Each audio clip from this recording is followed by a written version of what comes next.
नमस्कार. आपण पाहताय आणि ऐकताय आपले अण्णा ही यूट्यूब चॅनल. मी गणेश तुकाराम शिंदे आपणा सर्वांचं आपले अण्णा या यूट्यूब चॅनलवर स्वागत करत आहे. गेल्या वर्षी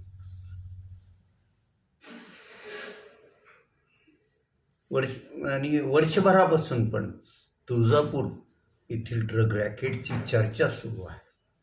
ह्या ड्रग रॅकेटच्यामुळं साहजिकच तेथील स्थानिक आमदार राणा जगजितसिंह पाटील यांच्यावर विरोधक अगदी तावातावाने टीका करत होते आणि तरुण पिढी बिघडवण्याचं काम ही मंडळी करतात का काय असाही आरोप करत होते.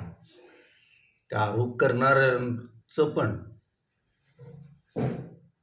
फार सगळं काही धुतल्या तांदळासारखं आहे असं नाही हे दाखवून देणारी घटना काल वाशी तालुक्यातील दसमे गाव येथे घडली आहे. दसमे गाव येथील समाधान मनोहर उगडे, जो की शिवसेना उद्धव बाळासाहेब ठाकरे पक्षाचा वाशी तालुका उपप्रमुख आहे, म्हणजे पदाधिकारी आहे. आणि त्याच्या शेतात त्यानं कांद्याच्या पिकात अंतर्गत पीक म्हणून अफूची शेती केली होती आणि थोडी थोडकी रोपं नव्हती, तर तब्बल 75 लाख रुपयाच्या आसपास ज्याची किंमत भरते असं पोलीस सूत्रांचं म्हणणं आहे. आता मग कोणाला डावस ठरवायचं आणि कोणाला उजवं ठरवायचं हा आम जनतेपुढं प्रश्न आहे. तसं कुठलाही नेता आपल्या समर्थकाला किंवा आपल्या पक्षाच्या पदाधिकाऱ्याला वेगळ्या अशा वाटेनं जाऊन काहीतरी कर असं सांगत नसतो, परंतु तो कार्यकर्ता, आपण पक्षाचे पदाधिकारी आहोत, पक्षात काम करतो, तर आपणाला जणू काही करण्याचा परवाना मिळाला आहे अशा तऱ्हेनं काम करतात. आणि त्यातूनच समाधान उगडे यानं त्याच्या दसमे गावच्या शेतीत कांद्याच्या पिकात अफूचं पीक घेत होता हे पोलिसांनी उघड केलेलं आहे. आता या समाधान उगडेंचं शिवसेना उद्धव बाळासाहेब ठाकरे पक्षातून निलंबन केलं आहे. आणि हे जरा उजवी बाजू आहे असं म्हणावं लागेल, कारण तुळजापूर ड्रग प्रकरणात पक्षाचे नेते पदाधिकारी जरी त्यात सहभाग असल्याचं पोलीस तपासात स्पष्ट झालं होतं, तरी त्यांचं पक्षातून निलंबन किंवा पक्षातून हकालपट्टी करण्यात आली नव्हती. उलट त्या प्रकरणात जेलवारी करून आलेल्या ग्रस्तांना तुळजापूर नगरपालिकेच्या नगराध्यक्षपदाची उमेदवारी देऊन त्यात निवडून पण आणण्याचं पुण्यकर्म त्या पक्षानं केलं आहे हे सगळ्यांना दिसून आलंच आहे. आणि म्हणूनच समाधान उगडेच्या हकालपट्टीतून जरा आपण वेगळे आहोत असं खासदार ओमप्रकाश राजनिंबाळकर, आमदार कैलास घाडगे पाटील, पक्षाचे इतर पदाधिकारी यांनी दाखवून दिलं आहे. परंतु हे जे काही जिल्ह्यात घडतंय ते निश्चितच भूषणावं नाही. आणि मग आपली जी तरुण पिढी आहे ती काय करते याकडं ना पालकाचं, ना जिल्हा नेतृत्वाचं, ना जिल्हा प्रशासनाचं पण लक्ष नाही असंच दुर्दैवानं म्हणावंसं वाटतंय. आता या प्रकरणात शिवसेना उद्धव बाळासाहेब ठाकरे पक्षावर विरोधक काय टीका करतात, काय हे करतात याची येत्या काही काळातच कळून येणार आहे.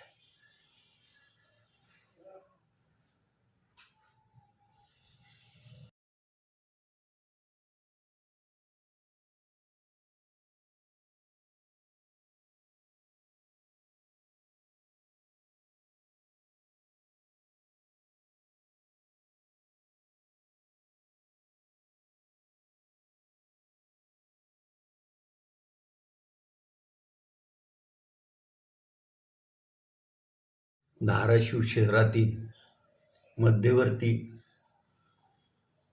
शिवमहोत्सव समितीकडून गेल्या 8 दिवस झाले विविध कार्यक्रम सुरू आहेत. शिवाजी महाराज चौकातील अश्वारूढ शिवाजी महाराजांच्या पुतळ्याच्या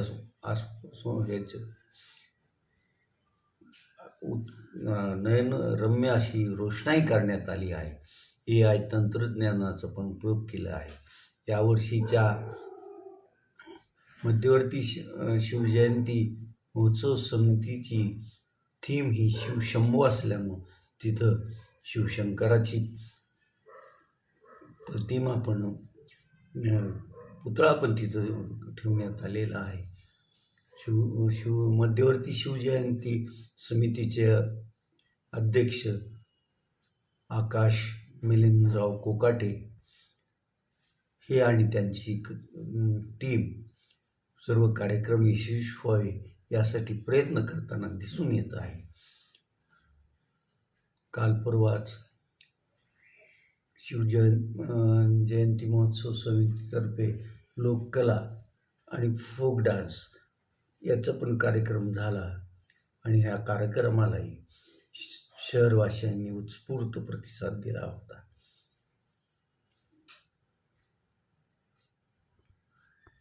जिल्हा परिषद आणि पंचायत समितीच्या निवडणुका पार पडून त्याचे निकालही जाहीर झाले आहेत.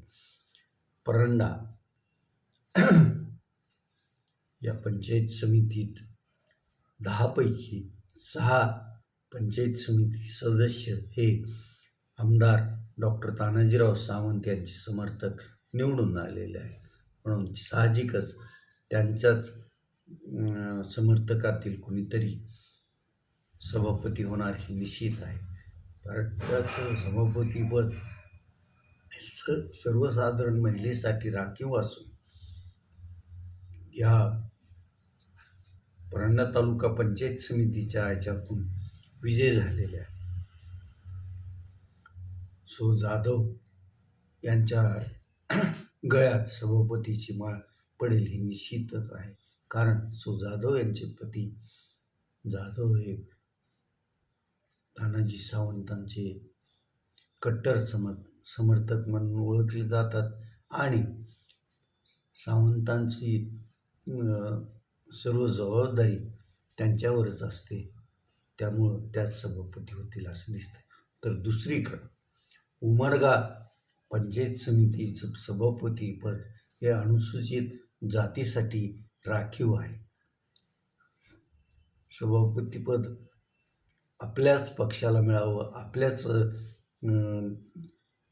सदस्य व्हावा यासाठी महायुतीतल्याच भाजप आणि शिवसेना एकनाथ शिंदे पक्षात सध्या चढाओढ सुरू आहे.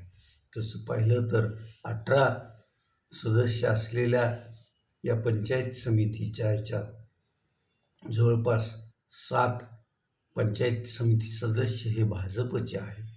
त्यामुळं त्यांनाही स्पष्ट बहुमत मिळवण्यासाठी किमान 3 पंचायत समिती सदस्याची गरज आहे. तर शिवसेना एकनाथ शिंदे पक्षानेही 4च्या पुढं त्यांचे सदस्य निवडून आलेले आहेत. त्यांना बहुमतासाठी 5 सदस्यांची गरज आहे. तसं भाजपचे उमरगा तालुक्यातील नेते, माजी जिल्हा परिषद सदस्य, जिल्हा मध्यवर्ती सहकारी बँकेचे माजी उपाध्यक्ष राहिलेले कैलास पाटील हे भुसणी गणातून विजयी झाले असून भाजपकडून तेच सभापतीचे उमेदवार असणार आहेत हे नक्की. त्यांना बहुमत जर मिळवायचंच असेल तर शिवसेना एकनाथ शिंदे पक्षाचंही सहकार्य लागेल आणि राष्ट्रवादी अजित पवार पक्षाचं पण सहकार्य लागेल.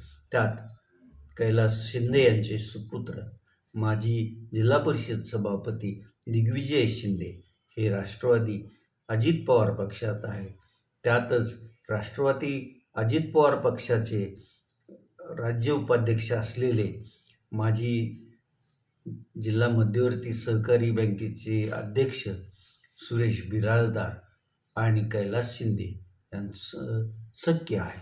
त्यामुळं जर